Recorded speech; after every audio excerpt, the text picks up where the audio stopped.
course.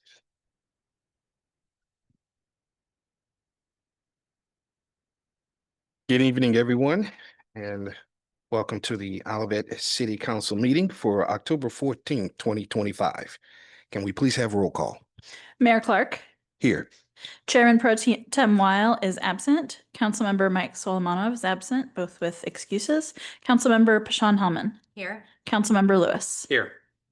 Okay, at this point, we go to communications. We have a, I don't think we have any written communication. No, we just have a proclamation. We have a proclamation, but I just would like to know anybody who is watching the video. We are having some technical difficulties, and that is why the screen is a little blurry. So we apologize for that, and we are trying to get that resolved as quickly as possible. So with that announcement, let's proclaim National Planning Month. okay, am I giving this to anyone? Okay, Carlos gets everything, doesn't he?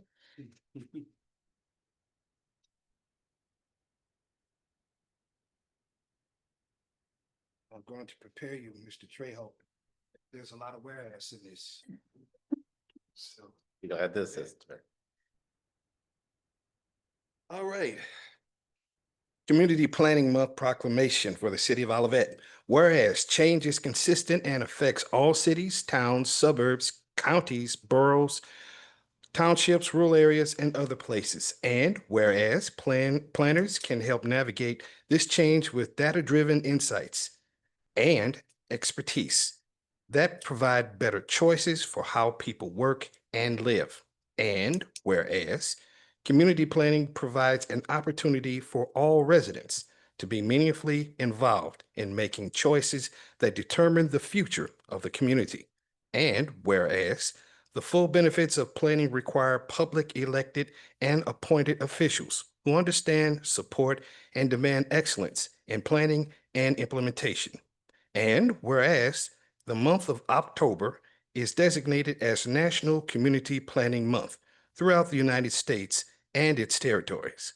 And whereas the American Planning Association endorses National Community Planning Month as an opportunity to highlight how planning is essential to every community and how planners are uniquely positioned to identify solutions and communities most difficult housing, transportation, and land use questions. And whereas the celebration of the National Community Planning Month gives us the opportunity to publicly recognize the participation and dedication of appointed planning commission members who have contributed their time and expertise to the improvement of the city of Olivet. And whereas we recognize the many valuable contributions made by the professional community and regional planners of the state of Missouri, St. Louis County, and the city of Olivet, and extend our heartfelt thanks to the continued commitment to public service and these professionals. Therefore, be it resolved that the month of October 2025 is hereby designated as Community Planning Month in the city of Olivet, Missouri, in conjunction with the celebration of National Community Planning Month. Thank you very much for your dedication, sir. Thank you, Mayor. Thank you, All right. Council. I'll give that to you. Thank you, sir.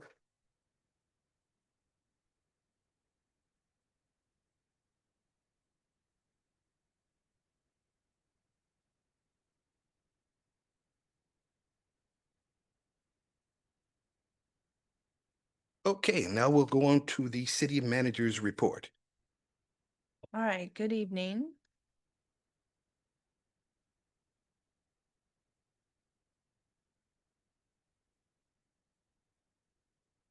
Okay, good evening, everyone.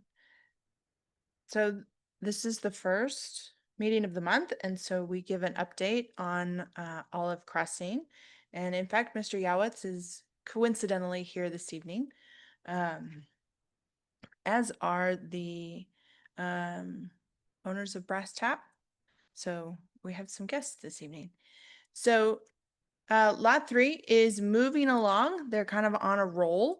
If you have driven westbound on Olive, you may see the new sign that is right here for the development, which is Olive Crossing. So that has come up on the east side of the property.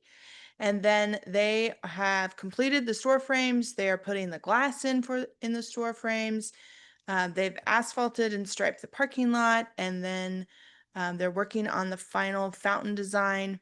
And Paris Baguette and Brass Tap have received their building permits from the city, so they are moving along nicely. Lot 5 is the potential office or potential restaurant.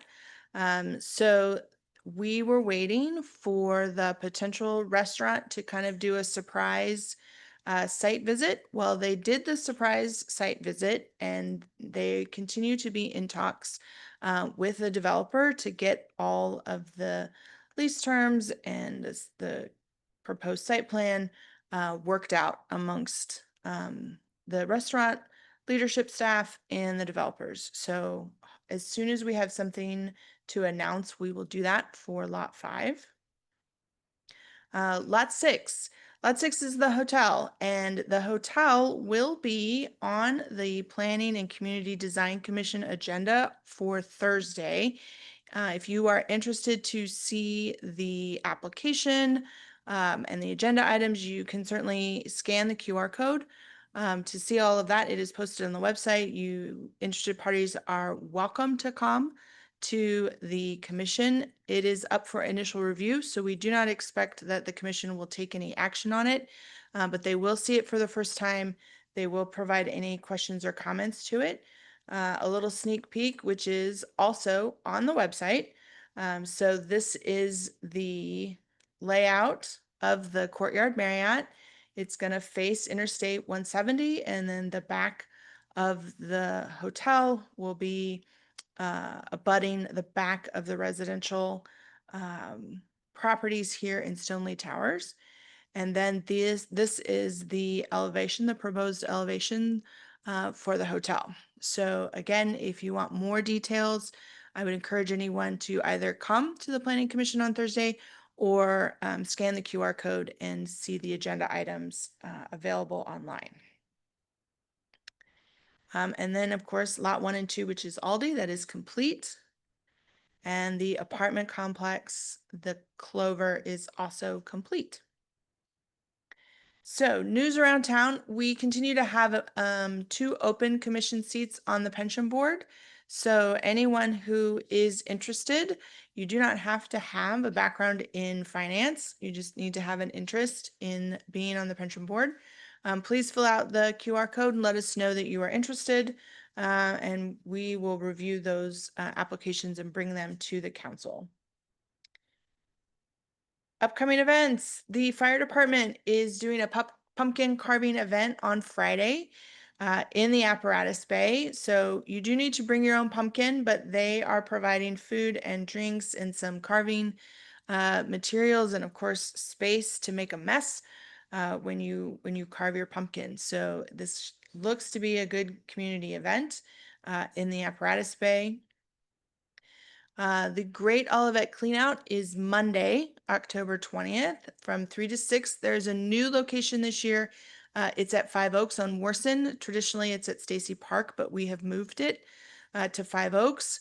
So it's residential materials only. So please don't clean your office, like your commercial office, out. But any of your residential material for document shredding or electronic waste, pretty much anything that has a cord, they will take. So we will see you on Monday.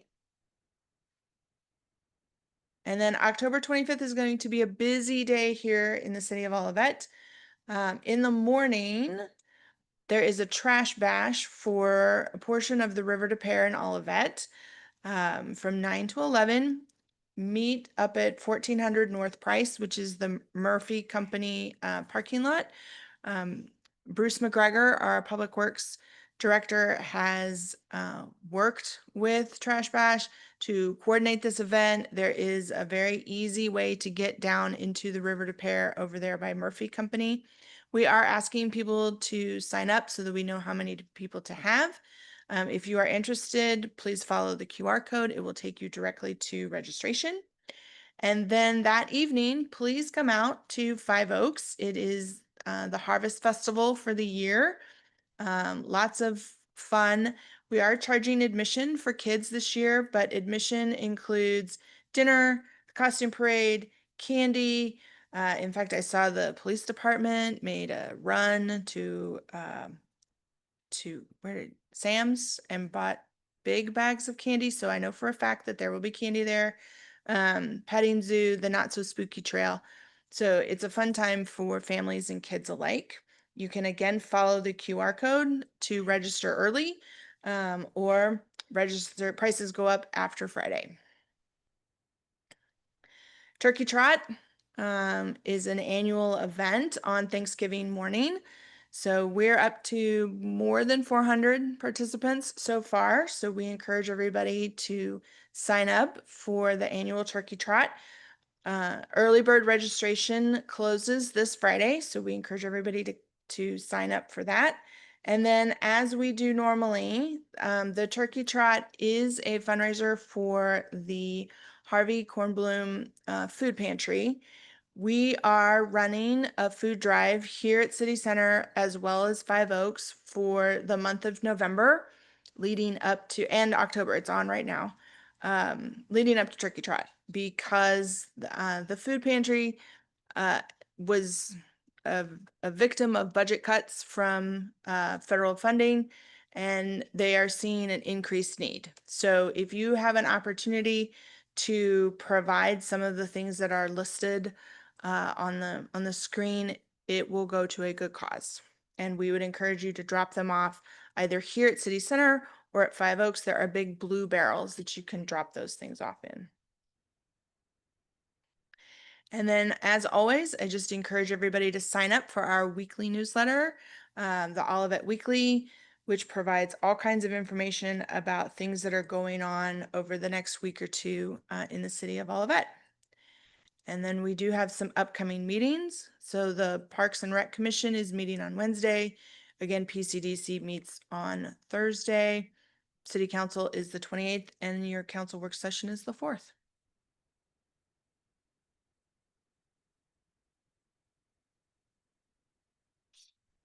This point, we have the city council liaison reports.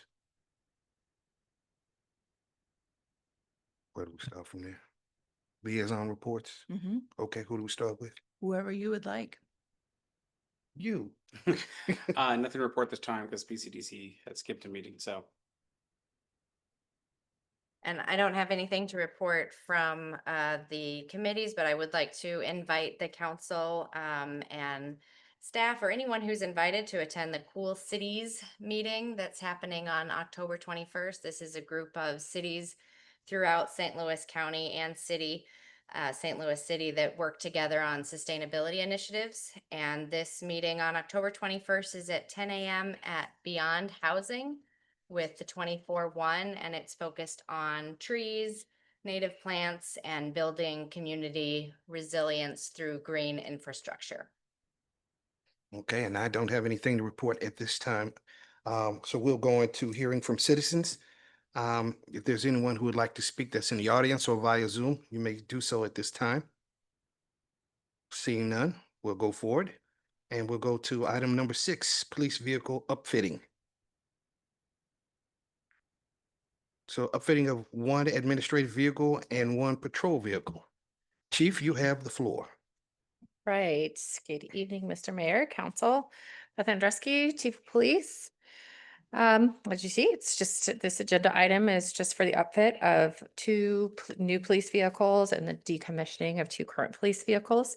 If you remember back in August 12th, the City Council approved purchase of those 2 new vehicles. I think I told you I'd be back, so I'm back for the equipment. This equipment cost, of course, is just to decommission the vehicles that we currently have. So like taking off the striping, taking off all of police lights and the wirings and everything that goes along with a police vehicle, and then transferring a lot of that product over to the new vehicles, including lighting. So there's labor costs and of course some equipment cost. Again, this will be for one admin vehicle, and then one new patrol vehicle, and the decommissioning of two. And I think last I checked, one of those vehicles that's being decommissioned will go to another city department. I believe the other one is going up for auction. So, just the recommended action, I would ask for approval for the city manager to enter into an agreement with Ad Graphics for the removal of existing decals on a Dodge Charger and new graphic package for a Dodge Durango, not to exceed $850. And the license siren guys for decommissioning of a Dodge Durango and Dodge Charger and upfitting of one patrol Dodge Durango and one administrative Dodge Durango, not to exceed $11,500, and approval to purchase miscellaneous items such as WeatherTech floor mats, not to exceed $300. And happy to answer any questions. Do we have any questions from the council? I'll entertain a motion. I just have one question. Oh, I'm sorry. So for the items that come off of the decommissioned vehicle that aren't used, for one of the new vehicles, is there a process? Is that stuff just thrown out, or is there So- some way that it's? Sometimes it is, it kind of depends on the equipment and how long it's been being kind of recycled and used for. So we do have the opportunity sometimes to essentially kind of like trade in equipment. And so if some of that equipment could be used someplace else, we can get like credits towards our new upfitting. But we do try and reuse any of the lights and equipment that we can year to year. Like I said, eventually it does get worn out, our models of vehicles change, so we can't. So some of it is repurposed elsewhere outside of us, and then other essentially is recycle and waste. Okay. Thank you. So I'll entertain a motion. I'll make a motion. Motion to approval for the city manager to enter an agreement with Ad Graphics for removal of existing decals on Dodge Charger and a new graphic package for a Dodge Durango not to exceed $850, as well as the lights and siren guys for the decommissioning of a Dodge Durango and Dodge Charger and upfitting of one patrol Dodge Durango and one administrative Dodge Durango not to exceed $11,500. And as well as the approval to purchase miscellaneous items such as WeatherTech floor mats, but not to exceed $300. Do I have a second? Second? Okay. Can we poll the council? Councilmember Lewis, Yes. Councilmember Pashon Hellman, Yes. Mayor Clark, Yes. motion is passed. Thank you. You're welcome. Have a good day. All right, so we're going to the request to declare equipment surplus, i.e. the phone system. Mr. Mann, you have the floor, sir. Thank you, Mayor. Darren Mann, the Finance Director for the city. And some of the housekeeping items with our new phone system that has been implemented over the last couple of weeks is to declare the old system as surplus. So it was put in 2017 and it's at end of life status now. It's working though, so request to have it declared surplus so that we can explore options of getting rid of it. I am happy to, there is some value in it, so we're exploring those items that'll probably be put up for on auction, like a Gov Deals or another place that we use that people can bid on it. So there is some use to it, so that is good news. Most things we don't have, unfortunately. Do I have any questions from the council? Are we sure? Okay, I will entertain a motion then. I move to approve the surplus of my telephone system placed in service in April 2017, asset number 06958, as surplus to be disposed of by auction or scrap. Second. Okay, can we please poll the council? Councilmember Lewis, Yes. Councilmember Pashon Hellman, Yes. Mayor Clark, Yes. motion is passed. Thank you, Mr. Mann. Okay, we're going to go on to the next portion of the evening. It's the application for liquor license for the Brass Tap at 9091 Olive Crossing, Suite 100. Hello, I'm Dawn Doty, City of Olivet, Senior Planner. I am requesting or recommending an authorization of the liquor license before you for the Brass Tap to be located at 9091 Olive Boulevard in the building that is currently under construction. And I believe it is formerly, we had just discussed it a little bit ago, Lot 3. It is along the front. There will be 5 retail bays, but this is specifically for the liquor license exclusively and not really having to do with the development or the design review or anything like that, which will go before PCDC. Okay, So the petitioner is here if you have any questions. go ahead. I assume just from my work, BCDC, this obviously granted liquor license doesn't change authority of hours of operation or the permit, special use permit itself. That's conditionally separate, whether they have a liquor license or not, correct? Correct. It means that they met the criteria of the liquor license application, and there are on the second page, the standards for approval. So we were able to make sure, thank you for bringing that up. So we were able to make sure that they met all of those criteria, and our Chief of Police, Chief Andreski, provided a letter to verify. Okay.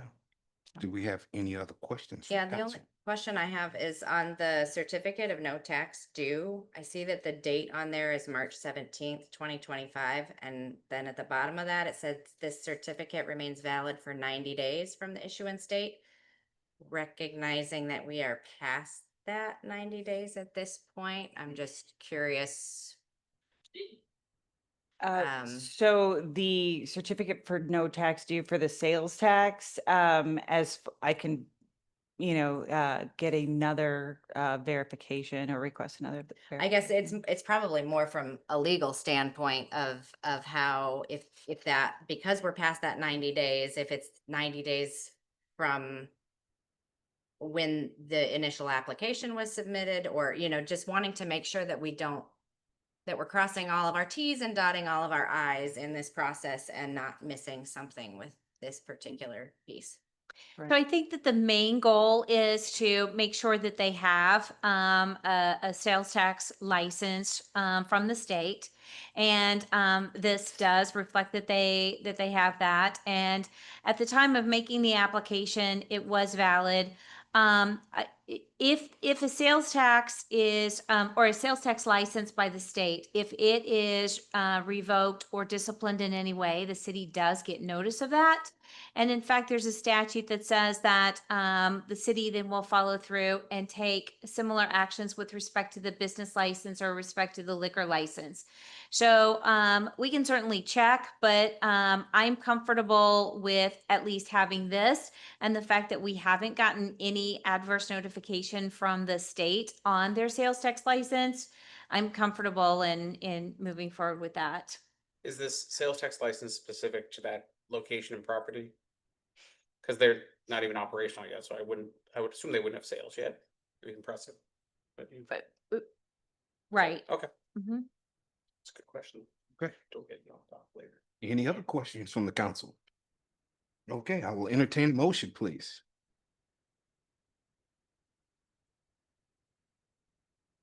I'd like to make a motion to authorize the city clerk to issue a liquor license for the 2025 and 2026 calendar year to KP Midwestern LLC, doing business as the Brass Tap, addressed at 9091 Olive Crossing, Suite 100. Seconded, Okay, can we please poll the council? Councilmember Lewis, yes. Councilmember Pashon Hellman, Yes. Mayor Clark, Yes. motion is passed. All right. So Thank you. now we'll go to the Harvest Festival picnic license. Good evening, Mayor and Council. Beverly Tucker Knight, Parks and Recreation Director. Continuing the liquor theme, this is a recommendation to approve a temporary picnic license for the annual Harvest Festival at Warson Park. And this year, as in previous years, Fallon's will be operating the concession there for us, selling beer, wine, and canned cocktails. Okay. So Happy to answer any questions. any questions from the council? Well, I would entertain a motion. I'll make a motion to approve the Harvest Festival picnic license for October 25th, 2025 in Warson Park. Do I have a second? Second. Okay, can we please poll the council? Councilmember Lewis, Yes. Councilmember Pashon Hellman, Yes. Mayor Clark, Yes. motion is passed. Okay, Thank you very much. all right. Looking forward to it. Yeah, have a good time. The next part, we're going to have hearing from citizens, part 2. Seeing that there is no one in the audience and I don't see anyone online with the hand raised, we'll move forward to review and acceptance of minutes at this time. Do we have anyone has any changes or see anything that should be addressed? Okay, well, I'll entertain a motion to approve the minutes as read. I'd like to make a motion to approve the council minutes from September 25th, 2025, as well as, can I do them together? As well as the work session minutes from October 7th, 2025. Do I have a second? Second. Okay, can we poll the council? Councilmember Lewis. Yes. Councilmember Pashon Hellman. Yes. Mayor Clark. Yes, Motion is passed. thank you very much. And now we'll go to the city attorney's report. So I'm going to continue on the liquor theme tonight. Okay. And I'm a little early with this, but at least this will give you a chance to consider it. And we can wait for the other two council members to further discuss this. But as you may know, the World Cup is coming to the United States next summer for about 6 weeks, June and July. And some of the games are going to be in Missouri. So the state legislature during the last legislative session, they enacted House Bill 1041, which actually provided that during the World Cup, during those 6 weeks, that any holder of a liquor license in the state of Missouri can stay open 24 hours a day, only during the World Cup. So, but it did allow for cities to opt out of that provision. And if you wanted to opt out, which would require your bars and restaurants to keep the same operating hours that they normally do, you would pass an ordinance providing for that, that we are exempting ourselves from that particular legislation. So I just wanted to throw that on your radar and have you be thinking about that, because in the next few months then, if you did want to keep your bars and restaurants at the same operating hours that they normally have, then you would need to pass an ordinance to do so. Understood. Is there a middle ground? Like, is there a, like, we'd be okay with 2 extra hours or something like that during? Actually, yes, the legislation allows you to do that. And I guess a question I would have to the city manager is maybe working with staff. I'd be curious to know if our businesses would even have an interest. There's few that have liquor licenses, but would they have an interest just even, is that something we could reach out to them proactively just to ask?